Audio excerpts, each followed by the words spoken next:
तो स्टूडेंट्स, आप भी नीट 2024 देने वाले हैं तो आपके लिए एक बहुत ही बड़ी अपडेट निकल के आ रही है कि नीट का सिलेबस रिड्यूस हो गया है। क्या भाई नीट का सिलेबस रिड्यूस हो गया है? यह जानकारी आपको एनएमसी के ऑफिशियल वेबसाइट पर दी गई है और कौन कौन सा चैप्टर्स में कौन कौन सा टॉपिक रिड्यूस किया गया है, क्या रिड्यूस किया गया है, उसकी जानकारी मैं आज के इस वीडियो में देने वाला हूं। भाई साहब, ये वीडियो बनाने में मेरे को थोड़ा लेट हो गया क्योंकि भाई कुछ कंट्रोवर्सी चल रहा था, जिसकी वजह से कोई बोल रहे थे ये जो पीडीएफ एनएमसी रिलीज किया है वो मतलब ये जो पीडीएफ जो सोर्स जिस सोर्स से आ रहा है वो मतलब फेक भी हो सकता है। तो मैं भी थोड़ा रुक गया, लेकिन भाई ये पीडीएफ पूरा सही है।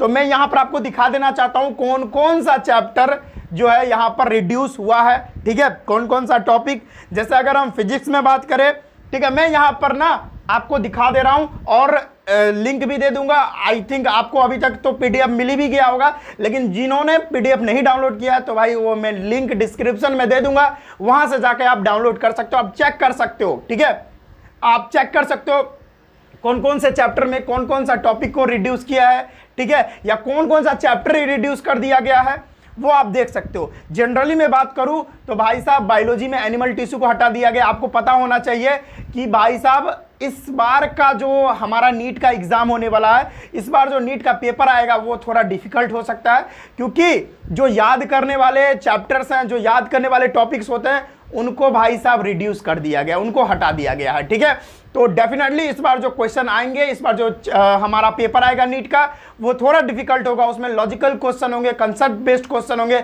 दिमाग वाला क्वेश्चन होगा। ठीक है, तो इस बार हम लोग को अच्छे से तैयारी करना है। बात करें पीडीएफ की तो उसका लिंक आपको डिस्क्रिप्शन में मिल जाएगा, आप वहां पर चेक कर सकते हो। मैं थोड़ा बता देना चाहता हूं, जैसे आपको फिजिक्स एंड मेजरमेंट में आपको unit of measurement, system of unit, SI unit, fundamental and derived unit, ये सारा टॉपिक आपको आ रहा है। वैसे आपको यहाँ पर दिख भी रहा होगा। जैसे काइनेमेटिक्स में द फ्रेम ऑफ रेफरेंस, ठीक है, मोशन इन स्ट्रेट लाइन, ठीक है, ये सारा पोजीशन टाइम ग्राफ, ये सारा चीज आपको रिड्यूस नहीं किया, ये सब आएगा। ठीक है, तो सोच सकते हो ये सब लॉजिकल जो चीज है ना उसको नहीं हटाया, यानी इस बार का नीट का जो पेपर है वो अच्छा खासा आप तक पहुंचने वाला है। ठीक है, लॉज ऑफ मोशन में जैसे force and inertia, Newton first law of motion, momentum, Newton second law of motion, ये सारा आने वाला है। Newton third law of motion, law of conservation of linear momentum, ये सब भाई साहब बहुत तगड़ा टॉपिक है, इसको बढ़िया से आप कंप्लीट करिएगा। ठीक है, समझ में आ रहा है। Work and energy and power में आप देख सकते हो क्या कैसा टॉपिक है। Work done by constant force and variable force, ठीक है, उसके बाद है kinetic and potential energies, work energy theorem, ये सारा चीज आने वाला है। मैं बता दे रहा हूं, वैसे पढ़ के वैसे आप जाके चेक कर भी सकते हो।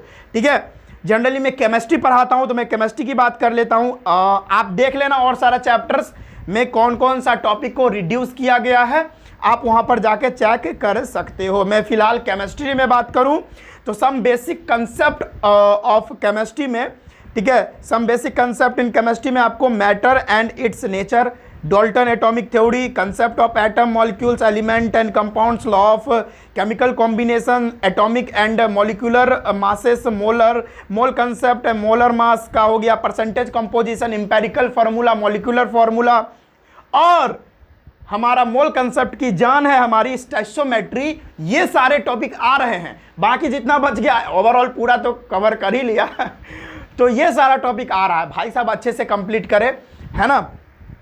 और एटॉमिक स्ट्रक्चर से जैसे नेचर ऑफ इलेक्ट्रोमैग्नेटिक रेडिएशन, ठीक है, फोटो इलेक्ट्रिक इफेक्ट, ये सब तो भाई इंपॉर्टेंट टॉपिक है, ये कंसेप्चुअल चीज़ है, ये सब आ रहा है। तो सोच सकते हो इस बार नीट का जो पेपर होगा बहुत अच्छा आने वाला है।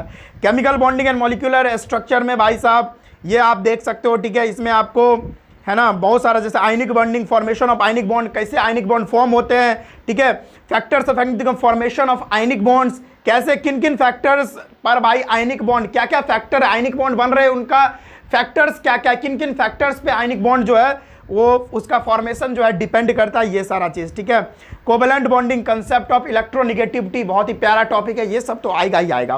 ठीक है, जैसे केमिकल थर्मोडायनामिक्स में आपको फंडामेंटल ऑफ थर्मोडायनामिक्स, जिसमें सिस्टम एंड सराउंडिंग्स, ये सारा चीज़ आ रहा है। एक्सटेंसिव क्या है भाई, एक्सटेंसिव एंड इंटेंसिव प्रॉपर्टी होता है, ये सब बहुत ही तगड़ा टॉपिक है ना, ये सब आ रहा है, समझ में आ गया।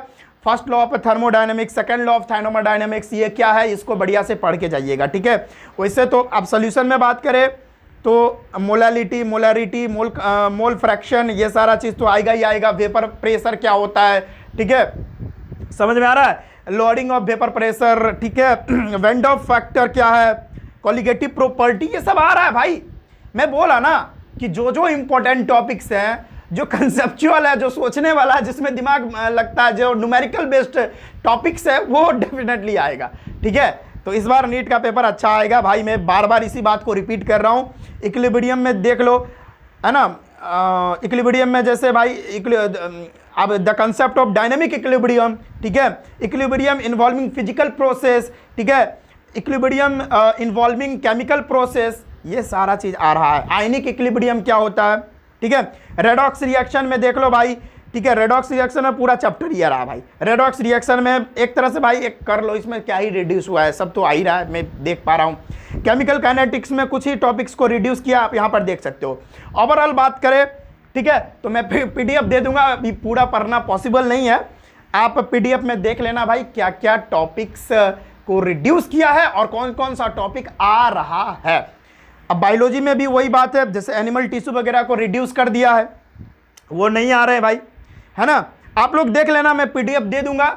और बात करें नीट के पेपर का, तो भाई इस बार नीट का पेपर बहुत अच्छा आने वाला है, ठीक है, तो अच्छे से पढ़ के जाइए और अच्छे से तैयारी करिए और जान फूंक दीजिए भाई साहब, बढ़िया से पढ़िए, ठीक है, क्योंकि नीट का पेपर अच्छा आएगा, कंसेप्चुअल सवाल करेंगे, अगर आपका कंसेप्ट बेहतर नहीं रहेगा, you can't able to make the paper, you can't complete, ठीक है। तो इतने अच्छे से पढ़ के जाइए, तैयारी इतनी तगड़े तरीके से कीजिए कि भाई साहब कितना भी हार्ड एनटीए सवाल कर दे, उसको फोड़ के आना है नीट के पेपर को, ठीक है।